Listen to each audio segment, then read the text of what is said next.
بسم الله الرحمن الرحيم. Au nom d'Allah, le tout miséricordieux, le très miséricordieux. Nous avons certes créé l'homme d'un extrait d'argile, puis nous en fîmes une goutte de sperme dans un reposoir solide. Ensuite nous avons fait du sperme une adhérence, et de l'adhérence nous avons créé un embryon, puis de cet embryon nous avons créé des os, et nous avons revêtu les os de chair. Ensuite nous l'avons transformé en une toute autre création. Gloire à Allah, le meilleur des créateurs.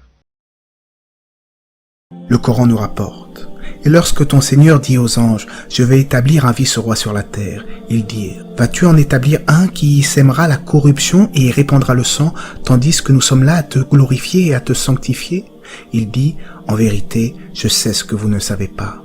C'est ainsi que débute l'histoire d'Adam, le premier être humain, le premier homme. Dieu créa Adam d'une poignée de terre. Des anges furent envoyés aux 4 coins du globe afin d'y cueillir la terre à partir de laquelle allait être créé Adam.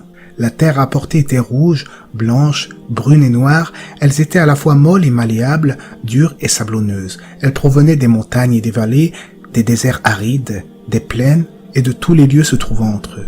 Les descendants d'Adam allaient donc être aussi diversifiés que cette poignée de terre.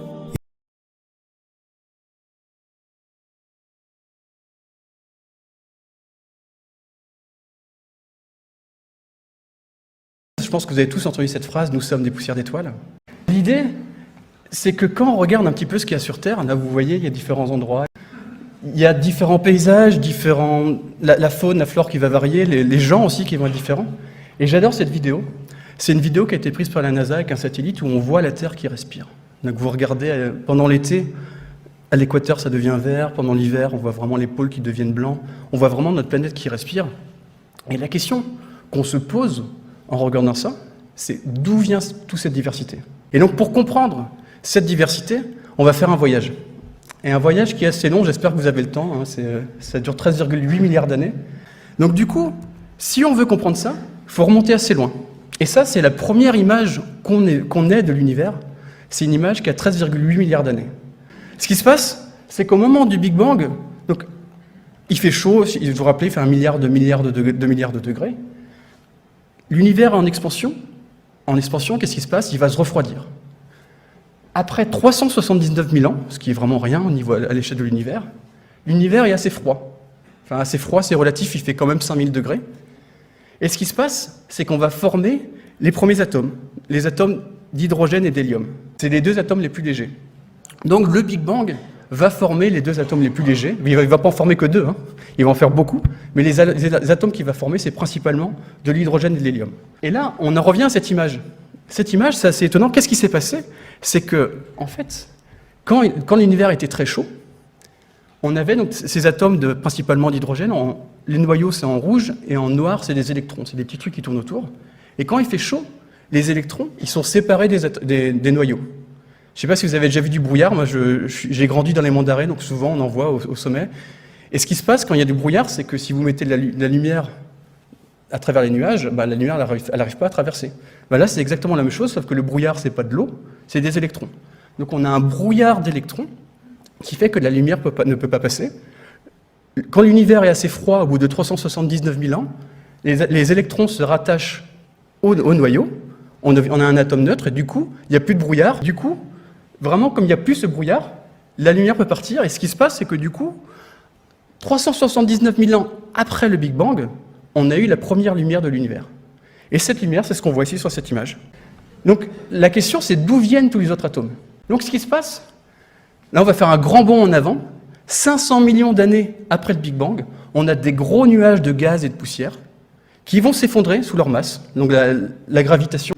Donc là, on forme des galaxies, comme la Voie lactée par exemple. Donc c'est des structures qui vont faire des dizaines, des centaines de milliers d'années-lumière, qui vont contenir des milliards d'étoiles, comme notre galaxie. Donc là, on va continuer, on a formé des galaxies. Dans les galaxies, encore une fois, sous l'effet de la gravitation, on a des nuages de gaz qui vont s'effondrer. Cette fois, ils font juste, entre guillemets, quelques années-lumière de large. C'est des trucs tout petits. Au centre, la gravité va faire que tout va vers le centre. Au centre, on va avoir une étoile, je vais vous expliquer ce qui s'y passe. Autour, on va avoir un disque qui va se former. Ça, c'est une simulation, enfin, c'est une vue d'artiste. Et dans ce disque, on aura des grumeaux. Et ces grumeaux vont devenir de plus en plus gros, et ça va former, à votre avis, des planètes. Ça, c'est assez extraordinaire. C'était une vision d'artiste jusqu'il y a une vingtaine d'années. On s'imaginait que les planètes se formaient comme ça. Et maintenant, donc, je ne vous ai pas dit ce qui se passait au centre. Au centre, on a vraiment la gravitation qui va faire que les atomes vont se rapprocher, et ça va faire de la fusion.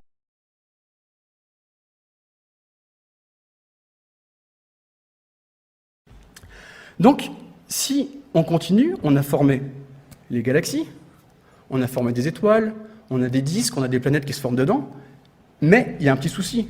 Je pense que je vous l'ai déjà dit. Le Big Bang n'a formé que de l'hydrogène et de l'hélium. Donc, la question qu'on se pose, c'est qu'on ne peut pas former une planète comme la Terre si on n'a que de l'hydrogène et de l'hélium. Si vous prenez la composition de la Terre, c'est principalement du fer, de l'oxygène, du silicium et du magnésium. Il n'y a même pas d'hydrogène et d'hélium là-dedans. Si vous prenez la composition de la croûte terrestre, c'est principalement du silicium, de l'oxygène, de l'aluminium. Prenez ça, ça donne du sable, des cailloux, choses comme ça. Mais on n'a pas d'hydrogène et d'hélium. Et pas d'être humain non plus. Regardez, si on regarde la composition de l'être humain, on est fait en partie de l'hydrogène, du carbone, de l'oxygène, de l'azote. On est fait en grande partie d'hydrogène et d'oxygène. Pourquoi? Ben voilà, en effet, j'aime bien dire que même les Bretons sont faits en grande partie d'eau. Je peux le dire ici, en général, oh, tu tapes sur les Bretons, ben, en même temps je m'appelle Lagadec, je peux. Mais donc, vous voyez que tous ces éléments, il va falloir les former. Donc la question que je vous pose, sachant que la conférence s'appelle « Nous sommes des poussières d'étoiles », d'où vont venir ces éléments? En fait, ce qui va se passer, c'est que les étoiles, vous savez pourquoi les étoiles brillent? En fait, les étoiles brillent, c'est parce qu'elles sont chaudes. Et pourquoi elles sont chaudes? Ben, parce que quelque chose les chauffe. Et ça, c'est assez récent qu'on a découvert ce qui chauffait les étoiles. Il y a une centaine d'années, on n'avait pas la moindre idée. D'ailleurs, il y avait des combats entre les géologues et les astronomes. Les astronomes disaient que le Soleil peut avoir que quelques centaines de milliers d'années. Et les géologues disaient, regardez mes cailloux, ils ont des milliards d'années, c'est pas possible. En fait, ce qu'on a compris, c'est que les étoiles, comme le Soleil, elles font ce qu'on appelle de la fusion nucléaire. Donc comment ça marche une étoile? Ce qui se passe, vous vous rappelez, je vous ai montré ce schéma où sous l'effet de la gravitation, tout se retrouvait vers le centre. Donc au centre, on va avoir une pression, donc vraiment les choses poussent, ça va être très très fort. La température va être très élevée parce que quand on compressez du gaz, vous allez voir qu'il va chauffer. Donc au centre, la fusion nucléaire est possible, c'est-à-dire qu'on va prendre 4 petits atomes d'hydrogène qui vont former un plus grand atome d'hélium. Déjà, ce qu'il faut savoir, c'est que chaque seconde, 600 millions de tonnes d'hydrogène sont brûlées dans le Soleil. Si vous regardez le Soleil, ne le regardez pas directement, mais là, chaque seconde, dans le Soleil, 600 millions de tonnes d'hydrogène disparaissent, et cela produit 596 millions de tonnes d'hélium. Il n'y a pas besoin d'être un génie des maths pour dire qu'il manque 4 millions de tonnes. 4 millions de tonnes chaque seconde disparaissent du Soleil. Et là, l'équation, je crois que c'est la seule que j'ai mise dans la conférence, E égale mc2. Donc, E égale mc2, ça vous dit que chaque particule qui a une masse m a potentiellement une énergie qui est égale, donc l'énergie E, qui est égale à sa masse, fois c, la vitesse de la lumière, 300 000 km par seconde, au carré. Donc là, vous prenez c, 300 000 km par seconde, vous le mettez au carré. Ça fait un gros chiffre. M, 4 millions de tonnes. C'est hallucinant. Chaque seconde, l'énergie qui est produite, c'est l'équivalent de 10 milliards de bombes H. Donc on produit vraiment, le Soleil produit énormément d'énergie par ces réactions nucléaires. Le Soleil, il est aujourd'hui sur ce qu'on appelle la séquence principale. Donc, ce qui se passe, c'est qu'aujourd'hui, le Soleil, il est sur ce qu'on appelle la séquence principale, donc il transforme de l'hydrogène en hélium. Et ça, il va le faire pendant 90% de sa vie. Donc le Soleil a 5 milliards d'années, il le fait depuis 5 milliards d'années, il va le faire pendant encore 5 milliards d'années. C'est assez tranquille. Ce qui est assez contre-intuitif, par contre, c'est que plus une étoile est massive, moins elle va vivre longtemps. Vous avez tendance à dire que si on a une voiture avec un plus gros réservoir, on va rouler plus longtemps. Sauf que si votre voiture est plus puissante, vous allez utiliser plus d'essence. C'est exactement ce qui se passe. Plus une étoile est massive, plus la pression et la température va être grande dans le cœur, et du coup, plus les réactions nucléaires vont être efficaces. Donc c'est assez étonnant, mais le Soleil va vivre 10 milliards d'années, et des étoiles qui font à peu près 20 fois la masse du Soleil vont juste vivre quelques millions d'années. C'est assez contre-intuitif, mais vraiment, plus une étoile est massive, moins elle vit longtemps. Donc les étoiles, elles se forment dans ce qu'on appelle le milieu interstellaire. Interstellaire entre les étoiles. Donc on a des grands nuages de gaz et de poussière. Je vous ai montré des films, des photos tout à l'heure. Si je vous dis qu'il y a d'hydrogène et d'hélium dedans, c'est bon. Je pense que vous avez retenu ça. Les étoiles vont se former et elles vont évoluer différemment selon leur masse. Donc à gauche, on voit les étoiles de faible masse comme le Soleil. Elles vont devenir des étoiles géantes rouges, puis des AGB, puis des nébuleuses planétaires, ensuite une naine blanche. De l'autre côté, les étoiles massives, elles vont devenir des supergéantes rouges, comme par exemple Betelgeuse, vous avez peut-être entendu parler. Elles vont exploser en supernova pour donner une étoile à neutrons ou un trou noir. Ce truc-là, c'est la clé de la vie d'une étoile. Si vous avez compris ça, vous avez tout compris à la vie d'une étoile. Après, bon, si vous voulez faire des recherches, il faudra peut-être faire 2-3 calculs, mais au moins avoir une idée de ce qui se passe. Il faut voir qu'une étoile, c'est un combat permanent entre deux forces. C'est que l'étoile, elle est en équilibre entre la gravité qui pousse vers le centre. Au centre, on a des réactions nucléaires, vous vous rappelez, E égale mc2. Ça va créer une pression dans l'autre sens. Imaginez, c'est comme s'il y a quelqu'un qui pousse dans un sens et l'autre qui retient dans l'autre sens. Donc en noir, on a la gravité qui pousse vers le centre. En bleu, on a la pression nucléaire. Donc ce qui va se passer, là je vous ai mis un truc à droite qui peut faire peur, mais je vais vous l'expliquer simplement, donc n'ayez pas peur. Donc l'étoile transforme, comme le Soleil, de l'hydrogène en hélium dans son cœur. À gauche, je vous ai montré un graphique où, sur l'axe des abscisses, dans les X, on voit la distance depuis le centre, donc 0, on est au centre de l'étoile, et quand on est tout l'autre bout, on est à la surface. En haut, c'est à la naissance de l'étoile. En bas, c'est après 5 milliards. Au milieu, c'est après 5 milliards d'années, comme maintenant pour le Soleil. En bas, c'est dans 10 milliards d'années. Qu'est-ce qui se passe si on regarde en haut? Ce qu'on voit, c'est que depuis le cœur de l'étoile jusqu'à la surface, quand l'étoile naît, on a à peu près 95% d'hydrogène et 5% d'hélium, et c'est à peu près uniforme. Donc on a la même quantité d'hydrogène et d'hélium au cœur et à la surface. C'est clair pour tout le monde? On va passer à ce qui arrive maintenant au Soleil. Donc, le Soleil, dans son cœur, il transforme de l'hydrogène en hélium. Du coup, dans le cœur, petit à petit, on a de plus en plus d'hélium. C'est assez intuitif. Donc là, vous regardez, dans le cœur, on a quasiment plus que de l'hélium, il reste encore un petit peu d'hydrogène. Dans 5 milliards d'années, il n'y aura plus d'hydrogène. On va arriver à ce qui est ici, il n'y aura plus que de l'hélium. Et là, je vous ai mis quand même un petit pense-bête, l'image que vous avez demandé de retenir tout à l'heure. À votre avis, qu'est-ce qui va se passer? Voilà, la gravité va l'emporter, donc on n'a plus les flèches bleues, la gravité va donc qu'est-ce qui va se passer? L'étoile va se contracter, elle se réchauffe. Elle se réchauffe, et là, du coup, on va commencer à fusionner de l'hélium. Comme on a plus d'énergie, on commence à fusionner de l'hélium, on va former du carbone. Et d'ailleurs, les étoiles comme le Soleil, elles n'auront pas assez de gravité pour fusionner le carbone, ça va s'arrêter là, et c'est pour ça que c'est important. Le carbone, c'est ce qu'il y a pour toute la vie est basée sur le carbone, donc c'est pour ça que les étoiles comme le Soleil sont hyper importantes, c'est elles qui forment le carbone. Là, on va continuer pour les étoiles massives. Ce qui va se passer, c'est qu'à chaque fois qu'on a fini de brûler ce qu'il y a au centre, la flèche bleue va disparaître, la pression va disparaître, l'étoile va se contracter, il va faire encore plus chaud, et on va faire des nouveaux atomes. Et chaque fois, c'est des températures plus élevées, donc encore plus d'énergie, ça va plus vite. Donc, par exemple, pour une étoile qui fait à peu près 20 fois la masse du Soleil, la fusion de l'hydrogène se fait à 40 millions de degrés, ça dure 7 millions d'années. L'hélium, ça se fait à 200 millions de degrés, ça dure 500 000 ans. 500 000 ans, ça ne fait pas beaucoup, l'échelle de vie d'une étoile. Le carbone, 600 millions de degrés, 600 ans. On avance, le néon, ça dure 1 an, l'oxygène, 6 jours. Le silicium, 1 jour. Imaginez, une étoile, ça vit des millions d'années, et plus on avance comme ça, plus ça va vite, plus ça va vite. Et du coup, on se retrouve avec une étoile en forme d'oignon, avec au centre les atomes les plus massifs et autour les choses de plus en plus légères. Et là, on va tomber sur un os. Il faut se dire, je vous ai parlé de réaction nucléaire. Quand on parle de réaction nucléaire, en général, on pense plus à de l'uranium, par exemple. L'uranium, ce qui se passe, c'est qu'on prend des gros atomes, on les casse en deux, et ça produit de l'énergie, E égale mc2, on a de l'énergie. C'est ce qu'on voit ici, c'est ce qu'on appelle la fission. Donc on a la courbe qui passe, si vous voyez l'uranium à droite, et la fusion, ça va dans l'autre sens. Quand on arrive au fer, c'est le coude qui est là, on arrive justement à un coude, et le problème, c'est que pour fusionner le fer, la fusion de fer demande plus d'énergie qu'elle en produit. Donc on ne va pas pouvoir fusionner le fer. Quand l'étoile arrive au fer, c'est un petit peu comme vous savez dans les dessins animés où on a le coyote qui court, puis il se rend compte que c'est le vide, oh merde, puis d'un seul coup il s'effondre. C'est vraiment ce qui arrive quand on arrive au fer, donc l'étoile s'effondre, la fusion s'arrête, la gravité l'emporte sur la réaction nucléaire.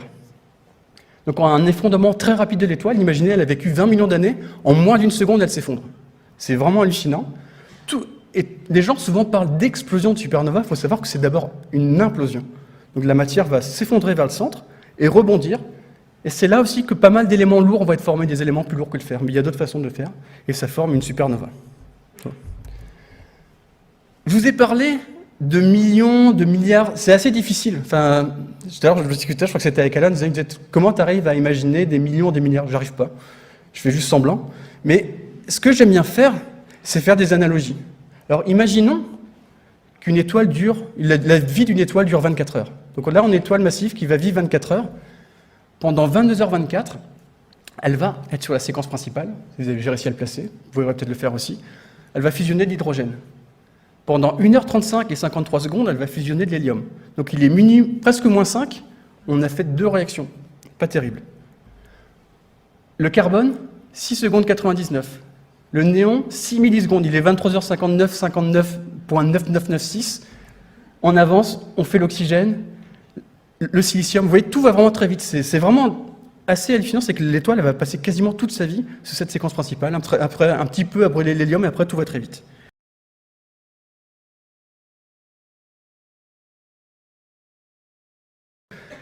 Donc là, ce qu'on a fait, on a montré que les étoiles s'étaient formées dans le milieu interstellaire. Donc on a formé des supergéantes rouges, et les éléments qu'on a formés, c'est de l'oxygène, du fer, du magnésium, du silicium, principalement. Donc tout ça, qu'est-ce qui se passe? Ces éléments qui sont formés dans les étoiles, l'étoile explose en supernova. Ben, ces éléments, ils vont partir dans le milieu interstellaire. Ben, du coup, quand on va former des nouvelles étoiles, ben là, on n'aura plus que l'hydrogène et l'hélium qui viennent du Big Bang. On aura aussi de l'oxygène, du fer, du magnésium, du silicium. Donc petit à petit, ces étoiles massives qui sont les premières à mourir, parce qu'elles vivent moins longtemps, elles ont enrichi le milieu interstellaire comme ça. Qu'est-ce qui va se passer pour les étoiles comme le Soleil? En fait, ce que je vous l'ai dit tout à l'heure, elles n'ont pas assez d'énergie pour fusionner le carbone.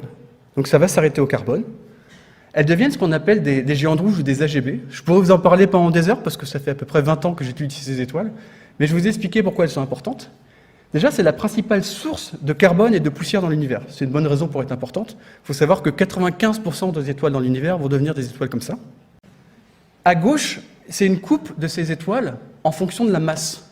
Donc là, on a un cœur en bleu de carbone et d'oxygène, dans lequel on a à peu près la moitié de la masse de l'étoile. À droite, c'est la même chose, mais c'est une coupe en fonction du rayon. Et on voit que le cœur, il est tout petit. Donc on a une enveloppe dite convective. La convection, ça vous parle peut-être pas. Donc la convection, c'est ce qu'il y a quand vous faites chauffer des pâtes vous faites chauffer de l'eau, il y a des bulles qui montent et qui descendent. Ben, ce qui se passe là, c'est qu'on a des grandes cellules convectives, ça fait des choses qui sont plusieurs fois plus grandes que le Soleil quand même. Et ce qui se passe, c'est que ces cellules convectives, dans la casserole qu'on fait chauffer des pâtes, ça fait remonter l'eau à la surface, ben là, ça va faire remonter le gaz à la surface, et les produits de la fusion nucléaire, donc les nouveaux éléments, les nouveaux atomes, ils ont été créés au centre. Je vous ai dit tout à l'heure, nous sommes des poussières d'étoiles. Si les trucs restent au centre et ne sont pas éjectés, ben ça ne sert à rien. Donc il va falloir d'abord les faire remonter à la surface, c'est ce qui se passe avec la convection, et ensuite il va falloir les éjecter. Donc là, on a cette grande enveloppe d'hydrogène qui va descendre là où il y a eu la réaction nucléaire, qui fait tout remonter. Donc on a les éléments qui remontent, maintenant il va falloir les faire partir. Et c'est là qu'intervient la poussière d'étoiles. Mais là, ce qu'on voit, c'est qu'on a une grande étoile qui fait de la convection, donc elle pulse, il y a des cellules de gaz qui remontent, vous voyez, ça c'est une simulation faite par un collègue à Nice. Donc par moment, on voit du gaz qui est éjecté très loin, et ce gaz, il va créer ce qu'on appelle une onde de choc. Donc une onde de choc, c'est en gros, il se propage, il va tellement vite que ça crée une densité très forte. Donc on aura à des endroits du gaz qui est dense et qui est froid parce qu'il est loin d'étoiles. Il va devenir solide, il va se condenser, et ça va former de la poussière d'étoile. C'est comme ça que se forme la poussière d'étoile. La poussière d'étoile, elle se forme là. Et ça, c'est ce qu'on étudie. Et là, je vous le dis, je crois que c'est la première fois que je le dis, ça fait 20 ans que j'étudie ça, et qu'on disait qu'on n'arrivait pas à reproduire la poussière d'étoile dans les modèles à partir de physique, et là, ça fait 1 mois qu'on est capable de le faire. On sait que la poussière d'étoile se forme comme ça. Donc on a ces grands nuages de gaz qui remontent, qui sont éjectés, qui créent des surdensités, et là, la poussière va se former. Et ce qui est rigolo, vous n'allez pas non plus rire, mais ce qui va se passer, c'est que, imaginez, il y a l'étoile qui rayonne, on va avoir des petits grains de sable ou de suie qui vont se former, parce que la poussière d'étoile, ça ressemble à ça, ça ressemble à du sable ou à de la suie. Et ces petits grains, qui font quelques micromètres, donc 1 millième de millimètre, ils vont recevoir le rayonnement de l'étoile, et chaque impact, ça va les faire partir un petit peu. Et c'est comme ça que la matière va être éjectée. Je vous ai dit tout à l'heure, les éléments sont créés au cœur de l'étoile, il faut les faire remonter à la surface, ça c'est la convection, vous savez, les casseroles d'eau. La poussière se forme, elle va prendre du rayonnement de l'étoile, Et du coup, la matière va être éjectée et la poussière va entraîner le gaz avec elle. Donc sans cette poussière d'étoiles, on ne serait pas là aujourd'hui parce que la matière ne pourrait pas être éjectée. Les éléments comme le carbone qui ont été créés au cœur d'une étoile, sans la poussière d'étoile, ils ne sont pas éjectés. C'est une première raison. Un autre truc qui est important aussi, c'est que donc ça va enrichir la galaxie en atomes nouveaux et en poussière.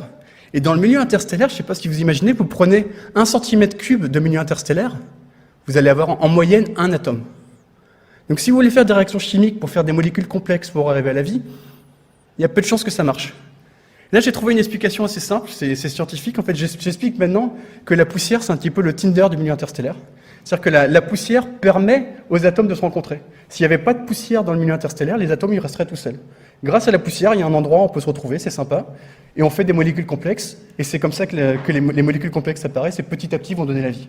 Donc la poussière d'étoiles, elle est importante parce qu'elle permet d'éjecter les atomes, et aussi, elle permet de créer des molécules complexes dans le milieu interstellaire. Donc si vous avez entendu « nous sommes des poussières d'étoiles », maintenant vous savez pourquoi. Et donc, on va enfin pouvoir former des planètes. Tous les éléments qu'il y a sur le tableau de Mendeleïev, maintenant on arrive à savoir de quel type d'étoile ils viennent. Là, je vous ai fait un truc assez simpliste, parce qu'en fait, il se trouve que souvent, plus de 50% des étoiles vivent en couple, et ça a un effet sur ce qu'on appelle la nucléosynthèse, donc la formation d'éléments. Donc tout ce qui est en jaune, par exemple, ou en bleu clair, ça vient de systèmes doubles. Donc il y a aussi beaucoup d'éléments qui se forment dans des systèmes doubles. Et je ne vous ai pas menti quand je vous ai dit que le Big Bang est formé de l'hydrogène et de l'hélium. Par contre, je ne vous avais pas dit qu'il y avait un petit peu de lithium aussi, mais principalement d'hydrogène et de l'hélium. Et c'est quand même assez extraordinaire. On a une bonne idée maintenant, c'est encore... Je pense qu'il y a deux écoles. S'ils voient ça aujourd'hui, il y en a qui vont dire « Ah, c'est l'autre qu'il faut montrer », mais on a quand même une assez bonne idée de d'où viennent tous les éléments. Donc on a tout ce qu'il faut, on a tous les éléments qu'il faut. Vous vous rappelez, tout à l'heure, on n'avait que l'hydrogène et l'hélium. On ne pouvait pas former la Terre. Ben maintenant, on va re-regarder cette vidéo. On a tout ce qu'il faut, donc on peut cette fois-ci former le Soleil et former des planètes autour. Donc voilà, on est tranquille, c'est ce qui s'est passé il y a 4,5 milliards d'années. On a du gaz qui venait du milieu interstellaire qui avait été enrichi par différentes étoiles qui étaient mortes, et du coup, on peut former la Terre. Donc on a une étoile qui se forme au centre, on a des grumeaux qui vont se former dans le disque. Dans ces grumeaux, ce qui va se passer, c'est qu'il y aura plein de particules de plus en plus grandes qui vont s'accumuler, qui vont former des choses de plus en plus grandes. Et il y en a une qui va donner la Terre. Donc la Terre, regardez, il y a 4,5 milliards d'années. Ce qui se passe, il y a plein d'impacts, ça va chauffer, et les éléments les plus lourds vont s'effondrer vers le centre. Donc c'est le fer qui va s'effondrer vers le centre, c'est pour ça qu'on a un cœur dans le Soleil qui est dense, qui est fait de fer. C'est ça qui crée le champ magnétique sur Terre, le pôle nord, le pôle sud, parce qu'on a un cœur dense qui tourne. Donc on a tout le magma qui va se former autour, donc on a ce qu'on appelle la différenciation entre le cœur et ce qu'il y a autour. Il y a un gros truc qui va arriver, un gros caillou. Vous voyez, il y a plein de cailloux, donc la Terre, elle grossit comme ça, avec des impacts à chaque caillou qu'elle se prend, elle grandit un petit peu, parce que le système solaire, au moment de sa formation, il y avait des cailloux un peu partout. Là, il y en a un assez gros qui va arriver. Ça va faire boum, il n'y a pas de son, mais imaginez. Et du coup, ça va mélanger un petit peu des particules de ce qui est arrivé et de la Terre. Ça va former un disque. Le disque va s'accréter, ça va, par la gravité, encore une fois, ça va former la Lune. Donc c'est comme ça que s'est formée la Lune assez rapidement après la formation de la Terre. Donc il y a eu un gros boom, et on a cette Lune qui est arrivée ici. Donc l'eau, on ne sait pas exactement d'où elle est arrivée, mais il y a de l'eau là. Le problème, c'est que l'eau, il va falloir former les océans. Donc on va avoir des volcans qui vont faire partir de l'eau et du CO2 dans l'atmosphère. Il va pleuvoir, ça va former les océans. Donc on a des océans qui se forment, et on a la Terre qui est arrivée. C'est pas mal. Donc, je résume. Juste après le Big Bang, on forme de l'hydrogène et de l'hélium. Après, on forme des galaxies. Après, on va former des étoiles. Autour des étoiles, on va former des planètes. Il y en a une qui va s'appeler la Terre, où il y aura de l'eau qui va arriver. Et il y a quelque temps, donc il y a à peu près un peu plus de 200 000 ans, à l'est de l'Afrique, il y a des êtres humains qui se lèvent. Donc à partir de là, on commence à avoir plein de migrations. Ça, encore une fois, c'est le sujet à encore beaucoup de discussions parmi les chercheurs, mais on sait que l'être humain est né en Afrique. Et il y a eu plein de migrations. En fait, je donne souvent cette conférence dans les Alpes-Maritimes, et c'est important de rappeler des choses des fois. Donc du coup, on a une migration qui arrive ici, vers l'Australie. Là, on pouvait traverser en Australie à l'époque. Ensuite, il va y avoir une migration qui va traverser le delta du Nil ici, qui va aller peupler la Chine notamment. Aussi l'Inde. Ça fait un petit cours de géographie pour ceux qui ne connaissent pas. Ça va remonter aussi tout le long auprès de la Chine, ça va repartir vers la Russie et aller peupler l'Europe pour arriver d'une manière plus ou moins complexe vers le peuplement d'ici. Donc le détroit de Bering qui se trouve entre la Russie et les États-Unis, enfin l'Alaska pour être précis. Donc les humains ont pu traverser là et petit à petit descendre toute l'Amérique du Nord puis l'Amérique du Sud. En fait, la conclusion que j'aime bien donner, c'est que si vous n'êtes pas né en Afrique, vous êtes forcément des descendants de migrants. Et ça, c'est scientifique. Il n'y a pas de politique là, mais je pense que c'est important de le rappeler. Donc la chronologie de l'univers, il y a 13,8 milliards d'années, on forme l'univers lors du Big Bang. Il y a 12-13 milliards d'années-lumière, on forme les premières galaxies, dont la Voie lactée. D'ailleurs, la Voie lactée, des travaux récents semblent montrer qu'elle est plus vieille que ce qu'on pensait.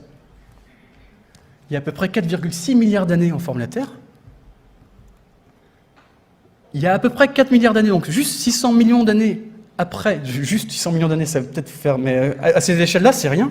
Vraiment, très rapidement, la vie apparaît sur Terre. Il y a 600 millions d'années, la vie multicellulaire arrive. Donc là, il y a quand même... La vie complexe, elle a mis beaucoup de temps à arriver. Et c'est quelque chose d'important, c'est quand on réfléchit à savoir s'il y a de la vie ailleurs, choses comme ça, il semblerait que la vie simple, elle apparaît facilement, mais la vie multicellulaire, ça semble beaucoup plus compliqué. Il y a quelques millions d'années, les premiers humains arrivent. Donc là, encore une fois, ça ne vous parle pas les milliards d'années. Imaginons, l'univers, il a 1 an.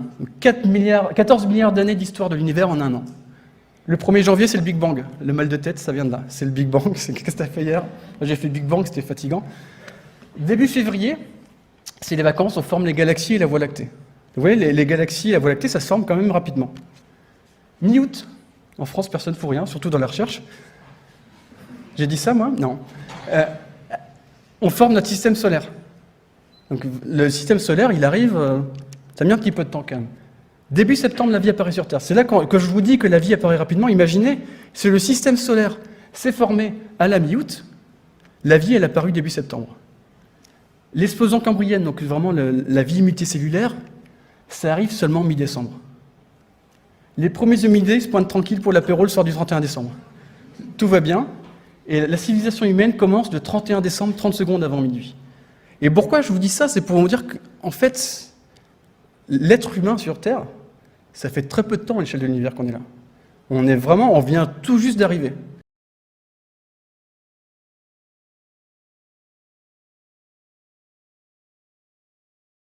And previously the scientists, they thought it was in the 16th and 17th century when scientists like Swammerdam, they thought that the sperm contained the miniature human being. The head of the sperm contained the miniature human being, and then it grew in the womb of the mother. Later on, when they came to know that the size of the ovum is bigger than the sperm, De Graaffe, he said that the human being is present in the ovum and not the sperm. Later on in 18th century, Maupertuis, he propounded the biparental theory, that both the ovum and the sperm is responsible for the creation of the human being. They fertilize, they form the zygote, which the Quran has described in great detail. In the field of embryology, there were a group of students who collected all the data that they could find in the Quran, as well as the Hadith, dealing with embryology. And they followed the verse of the Quran, Surah Nahl, chapter number 16, verse 43, and Surah Anbiya, chapter number 21, verse number 7, which says, فَاسْأَلُوا أَهْلِ الذِّكْرِ إِن كُنْتُمْ لَا تَعْلَمُونَ. If you don't know, if you're in doubt, ask the person who's knowledgeable. So these Arab students, they collected the verses of the Quran and the Hadith dealing with embryology and translated it into English and presented it to Professor Keith Moore, that was about 30 years back, in the late 70s. And Professor Keith Moore at that time was one of the highest authorities in the field of embryology, and he was the head of the Department of Anatomy in the University of Toronto in Canada. When he went through all the translation verses of the Quran and the Hadith, he said that most of the verses of the Quran which speak about embryology are in perfect conformity with latest advances of embryology. But there are a couple of verses which I cannot say that they are right. Neither can I say they are wrong because I myself don't know about it. And two such verses were the first two verses of the Quran to be revealed, of Surah Iqra or Surah Alaq, chapter 96, verse number 1 and 2, which says, Iqra bismi rabbikal lazi khalaq. Khalaqal insana min alaq. Read, recite, proclaim in the name of thy Lord who has created. Who has created the human beings from something which clings a leech-like substance. So Professor Keith Moore said, I don't know whether the human beings, the embryo, embryology means it's the study of the development of the human being, the early stages of human being in the womb of the mother, for those who don't know. He said that I do not know whether initial stages of the embryo, that's the initial stages of human being, it looks like a leech or not. So he went in his laboratory and under a very powerful microscope observed the early stages of the embryo and compared it with the photograph of a leech. And he was astonished at the striking resemblance. And later, when 80 questions were asked to him regarding embryology in the Quran and the Hadith, he said that if you had asked me these questions 30 years ago, that means from today more than 60 years back, I would not be able to answer more than 50% because embryology is a new branch of medicine which has developed recently. And whatever additional information he got, he included in the new edition of his book, The Developing Human. The Developing Human is one of the books referred by most of the students throughout the world in the first year of MBBS, first year of medical college. And even I, when I was in the first year of the medical college, in Bombay, if we had to get just pass marks, we used to refer to the book written by Inderbir Singh. If you wanted to score in embryology, we had to refer to The Developing Human by Professor Keith Moore. So Professor Keith Moore, he incorporated this new information he got from the Quran and the Hadith into the third edition of his book, The Developing Human, which got the award for the best medical book written by a single author. And later on, this book was translated into several languages of the world. And Professor Keith Moore said that this information in the Quran cannot come from a human source. The author of this Quran has to be Almighty God. And he said that he has no objection in agreeing that Prophet Muhammad, peace be upon him, was the messenger of this God. Imagine Professor Keith Moore being a Christian said that. Let's now listen to what Professor Keith Moore has to say about the revelations found in the Quran 1400 years ago and what science has only recently been able to find out through detailed investigation. In the 1940s, Professor Streeter of the Carnegie Institute of Embryology in Washington, D.C. proposed a system for classifying the stages of human development. His system arranged human embryos in 23 numbered stages based on their differences in appearance. The Carnegie system of classification was used around the world until the 1970s, when a more refined system was proposed by Dr. Ronan O'Reilly of the Carnegie Institute of Embryology, now in San Diego, California. Intensive studies of the Quran and Hadith in the last 4 years have revealed a system for classifying human embryos that is amazing since it was recorded in the 7th century A.D. Although Aristotle, the founder of the science of embryology, realized that chick embryos developed in stages from his studies of hen's eggs in the 4th century B.C., he did not give any details about these stages. As far as it is known from the history of embryology, little was known about the staging and classification of human embryos until the 20th century. For this reason, the descriptions of the human embryo in the Quran cannot be based on scientific knowledge in the 7th century. The only reasonable conclusion is that these descriptions were revealed to Muhammad from God. He could not have known such details because he was an illiterate man with absolutely no scientific training. The Quran says in Surah Az-Zumar, chapter 39, verse number 6, that we have made the human beings in stages, one after the other, in 3 veils of darkness. According to Professor Keith Moore, he said that this verse of the Quran, when it mentions the three veils of darkness, it refers to the anterior abdominal wall, the uterine wall, and the amniochorionic membrane. That the human being is made into stages in three veils of darkness. The Quran describes the various embryological stages in great detail. The Quran mentions in Surah Mu'minun, chapter number 23, verse number 12 to 14, that we have created the human being from a quintessence of clay, then made it into a nutfah, a minute quantity of liquid, then made the nutfah into alaqa, a leech-like substance, then made the alaqa into mudga, that's a chewed-like lump, then made the mudga into izama, bones, then clothed the bones with lahem, that is flesh, and then we made a different creature. Glory be to Allah, who's the best to create. These three verses of the Quran describe the various embryological stages, the initial stages of development of a human being in the mother's womb in great detail. First it says that it made it from a nutfah, which we discussed, a minute quantity of liquid, then made the nutfah into alaqa. That means a leech-like substance, which we discussed earlier. The meaning of the Arabic word alaqa,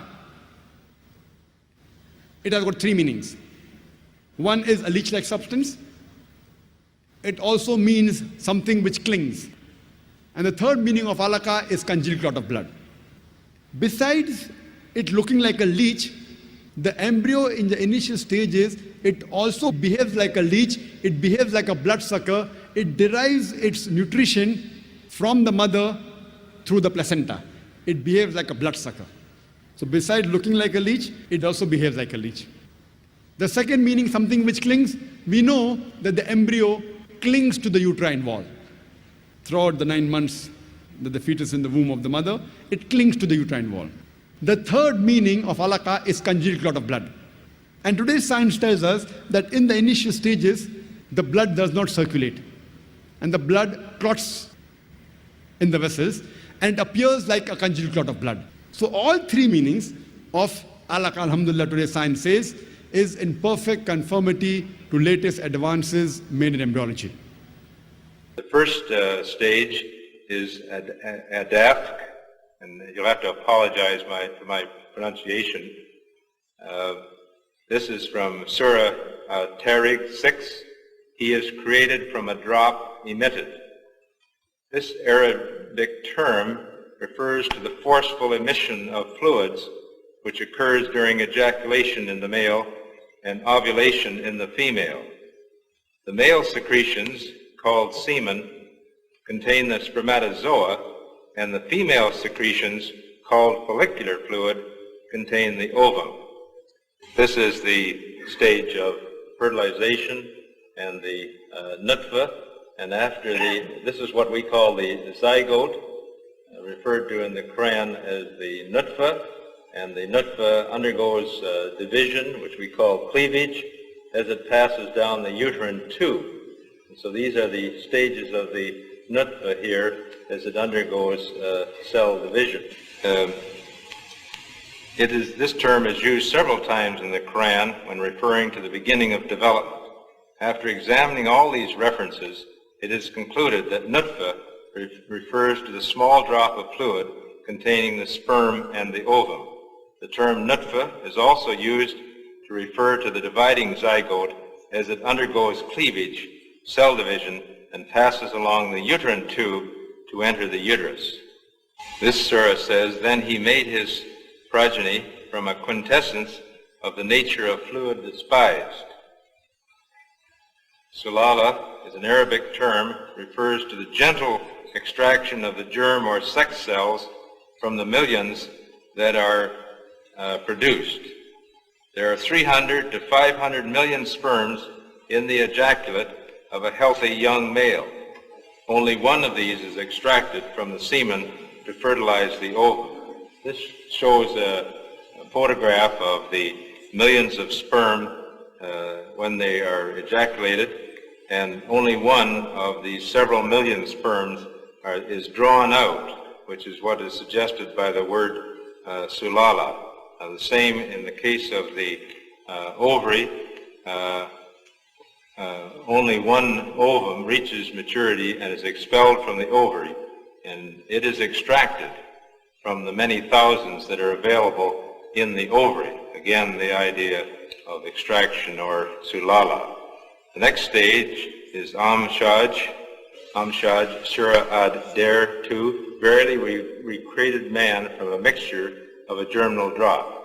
Amshaj, then, is an Arabic term is used in the Quran to describe the mixing of the sperms and the ovum. During fertilization, the ovum rotates within the fluid containing the sperms until one of them is successful in penetrating its covering layers, which we call the corona radiata and the zona pellucida, which is this layer here. Yeah, I'll read it again in English. It's Surah Abasa 19. He created a new individual from Nutfa and immediately planned and programmed him. That was the first one we had. Oh, there it is. So Al-Khalq then is an Arabic term which means coming into being, and is used when referring to the fertilized ovum or zygote. Here you can see the nuclei from the sperm and the ovum uniting to form a new cell, which is the zygote or nutfa, and then here's the zygote or nutfa again, but it's just getting ready to divide into two cells, which we call the dividing zygote or the dividing nutfa. The next stage, El-Takdir, which is the same verse that was just repeated. This Arabic term means the determination of characters and appears to refer to the fact that from the beginning, the zygote or nutfa contains genetic factors in the chromosome, contain the genes, which determine the color of the future person's eyes, hair, and skin, and all its other characteristics, such as the appearance of the face and the body. Al-Harth, Surah Al-Bagara, Ayah 223, your wives are as a tilth unto you. This Arabic term refers to the plowing of the earth and the sowing of the seed in it. This term is used in reference to sexual intercourse, plowing, and implantation of the blastocyst, sowing of the seed.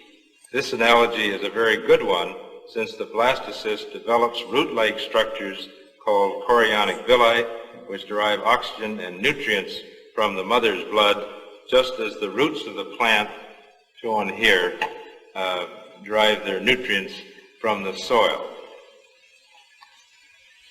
Next is Alaka. The next slide. Alaka is Surah Al-Mu'minun, Ayah 14. Then we created the drop into a leech-like structure. Then of that leech-like structure, we made a chewed-like substance. Alaka refers to a leech-like appearance, especially at about 22 days, as shown in this slide. This is a leech, and this is the human embryo, about 23 days. I think you have to agree that the similarity between these structures is amazing, and that it is truly, the human embryo is truly leech-like. The leech-like embryo is attached to the chorionic sac, which is embedded in the maternal blood and attached to the maternal endometrium, or the lining of the uterus. This is the Mudga stage, Surah Al-Mu'minun, Ayah 1-14, and I repeated that before. Then we created the drop into a leech-like structure. Then of that leech-like structure, we made a chewed-like substance, which you can see here, and begins during the 6th week. Next stage is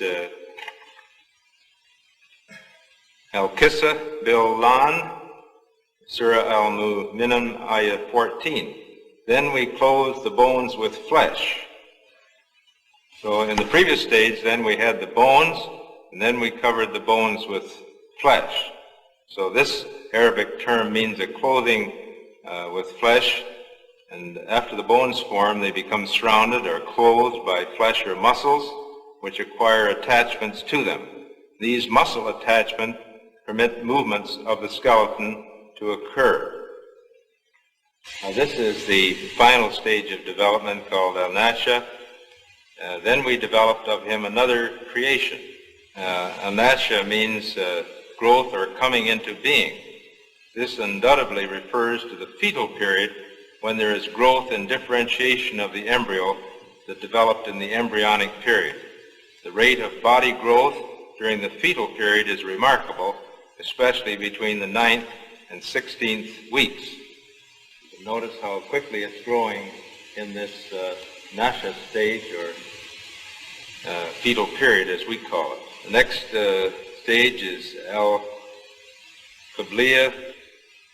This surah says that the duration of pregnancy and separation is 30 months. This Arabic term refers to the viability or ability of the human fetus to survive outside the uterus. There is no definite time when survival of the fetus is assured, but it is generally accepted now that a fetus that is 24 weeks or older has a reasonable chance of survival. Survival of fetuses 22 to 24 weeks old has only become possible in the last few years when better methods of providing care for premature infants were developed. So the period viable embryo or fetus would be here at 24 weeks. We used to say 26, 28, but now with better incubation, some babies at 24 weeks can survive, and we've even had some at 22 weeks, but this takes highly sophisticated incubation to do that. So this period then is the period of viability or the ability of the human fetus to survive. The next stage is the al-Hadana, al-Rahimiyah. This stage refers to the final stages of fetal development in the uterus when the fetus could survive if born prematurely, but it remains in the uterus where it is supported or nourished by the mother. In most cases, therefore, the uterus acts as an incubator for the premature infant. Weight gain during these final weeks is phenomenal as the fetus accumulates fat and is gradually prepared for birth. This last ayah is Surah Abasa, ayat 19 and 20. From a drop he created him and immediately planned and programmed him. Then he makes his passage easy. This Arabic term means to make the passage easy. It is well known that as the time of birth approaches, the maternal tissues of the cervix and the joints of the pelvis become looser so that the passage of the fetus through the fetal canal will be facilitated. This process, initiated by hormones in the mother's blood, accelerates during the early stages of labor or delivery of the baby. As the amniochorionic sac, that is the bag of waters surrounding the baby, expands near the time of birth, it protrudes into the cervix, that is the neck of the uterus, and causes it to dilate. When the amniochorionic sac ruptures, the amniotic fluid provides a slippery pathway for the fetus to pass along the cervix and vagina to the outside of its mother. All the above occurrences facilitate the birth of the baby, that is, they make the passage easy. The stages of embryonic and fetal development mentioned in the Quran should be used when teaching Muslim students because they are in accordance with our modern understanding of the development before birth. It will also enable Muslim doctors and nurses to explain human development to their patients using Quranic references. Muhammad could not have known these facts about human development in the 7th century because most of them were not discovered until the 20th century. Muslims and others are justified in concluding that these facts could only have been revealed to Muhammad by the one who knows all about us, not only about how we developed, but how we live and function. Lorsque Allah Azza wa Jal parle de l'embryologie, il parle des étapes de l'embryologie. À un moment, il dit من نطفة ما جعلنا النطفة علقة فخلقنا العلقة مضغة فخلقنا المضغة عظاما. Nous avons créé de l'mudgha عظام, des ossements. فكسونا العظام لحما. Ensuite, nous avons enveloppé les ossements avec la chair ou avec les muscles. Si nous nous basons sur l'apparence de ce verset-là, qu'est-ce qu'on va croire? On va croire que l'embryon, à un moment, il est squelette. Il n'y a que le squelette. Et c'est après que les muscles viennent enrober le squelette. Et d'ailleurs, certains exégètes l'ont dit, parce qu'ils se sont basés sur l'apparence de ce texte-là. Nous avons créé les ossements, et ensuite on a enveloppé les ossements avec la chair et les muscles. Donc eux, ils pensaient qu'à un moment, l'embryon, c'est un squelette complet, et ensuite les muscles viennent a posteriori. Et beaucoup, lorsque la science a commencé à découvrir que ce n'est pas le cas, on n'a jamais vu un squelette avec l'échographie ou quoi d'autre, ou même une femme qui fait un avortement, on ne sort pas un squelette quand même. On sort une chair qui entoure un squelette.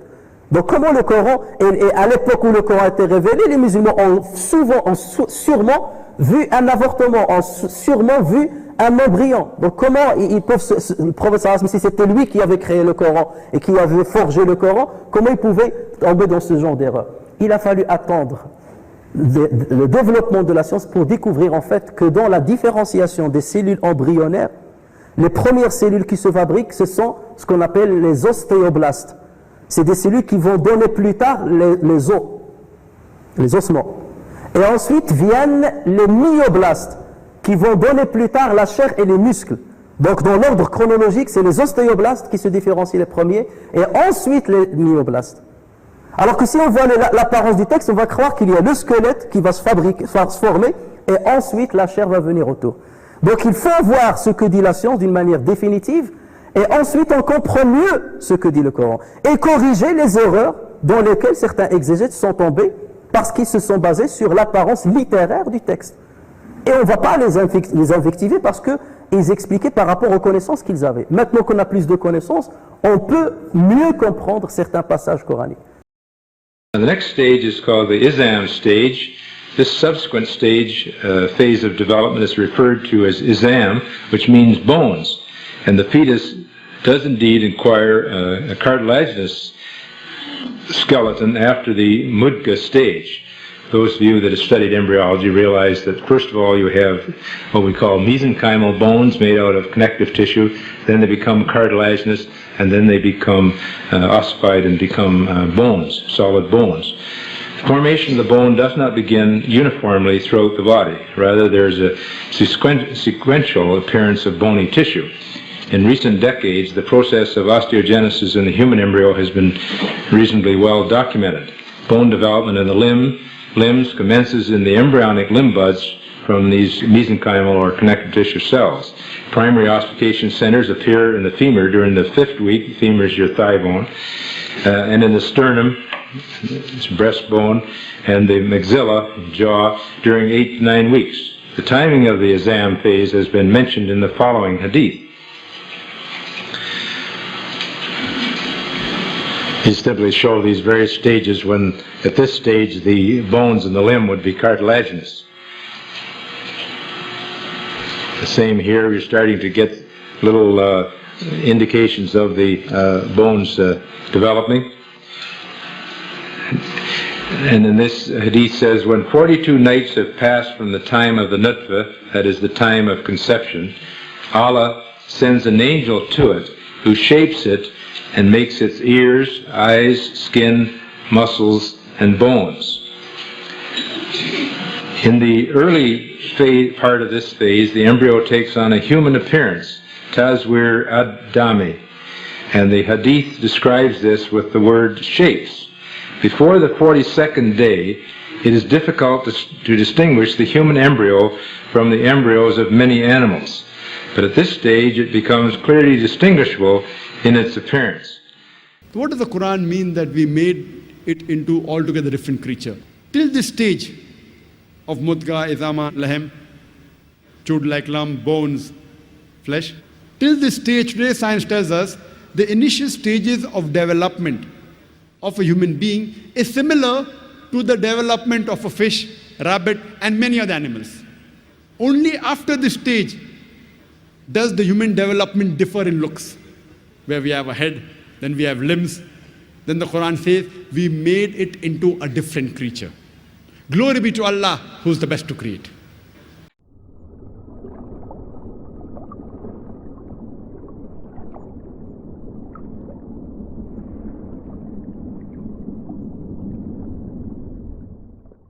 I couldn't tell a mouse embryo from a human embryo or a rabbit embryo in those very early stages.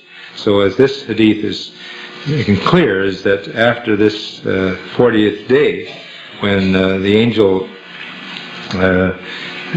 sends an angel to it, which shapes it and so on, that it takes on its human characteristics. Accompanying this development is a straightening of the embryo described by the word sawa. During this period, the embryo becomes more erect and acquires a more evenly rounded body. Some of the generalized cells of the embryo begin to differentiate into various lines and modify into different functional moieties. This process results in straightening and the formation of organs necessary for viability. As the Quran describes, when God created you, then, and the word fa means then, made you even and straight, sawak. And then fa, again, modified you, adalak, and so on. According to the table, and is that on the slide, the table?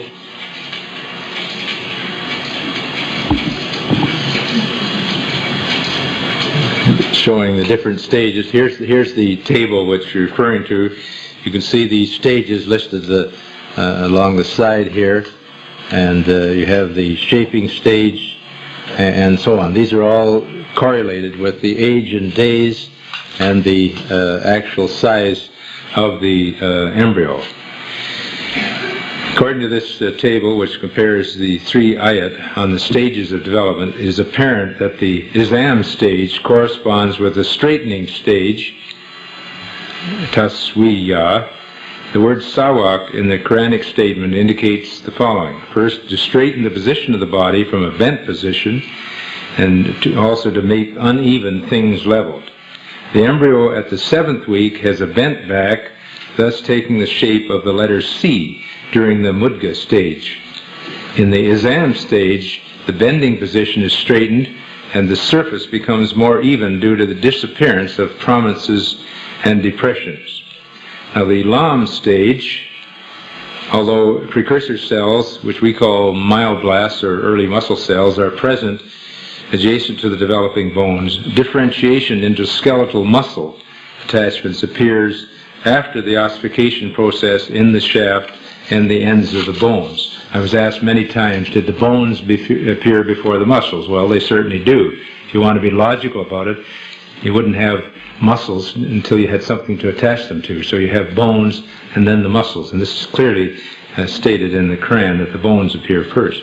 A major developmental landmark during the 8th week is the Lam stage, which describes the myogenesis, that is the formation of muscles, which marks the development of the definitive muscles in the trunk and the limbs and the beginning of movement. The muscles take their position around the bones, that is, clothing the bones, and continue the process of straightening and smoothing, tazwiya. In other words, as the muscles develop, they straighten the embryo up, which the straightening and smoothing which began in the Isam stage. It is now known that the gonads, that is the developing sex glands, differentiate into testes and ovaries at this time, that is during the 8th week, and the Quran refers to this development as well.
Nous leur montrerons nos signes dans l'univers et en eux-mêmes, jusqu'à ce qu'il leur devienne évident que c'est cela le Coran, la vérité.